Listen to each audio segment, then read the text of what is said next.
আলাইকুম। বর্তমান প্রজন্ম জান্নাত কাকে বলে জানে, বর্তমান প্রজন্ম জাহান্নাম কাকে বলে অনেক ভালো করেই জানে।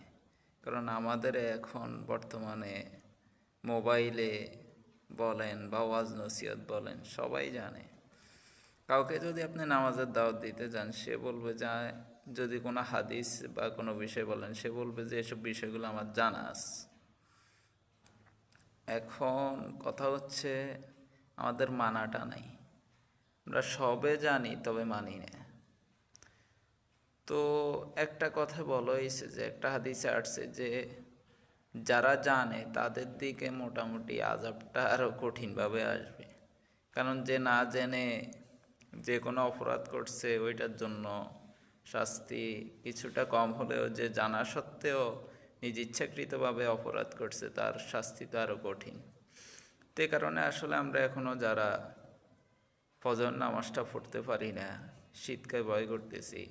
আসলে শীতের ঠান্ডাটা এখন লাগলে আমি মারা যাব না, কিন্তু কথা হচ্ছে যে জাহান্নামের যে আগুন ওইটা একবার যদি আমার গায়ে লাগে ওইটা শাস্তি কমপ্লিট হওয়া ব্যতীত কোনো দিনও নিববে না।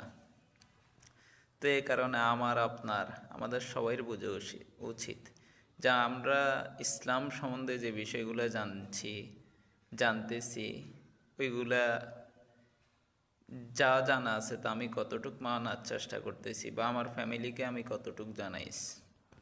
তো ইনশাল্লাহ এই কারণে আসলে আমরা যেসব বাইরে আছি এখনও যদি 5 ওয়াক্ত নামাজ না পড়ি, 5 ওয়াক্ত নামাজ পড়ার চেষ্টা করব।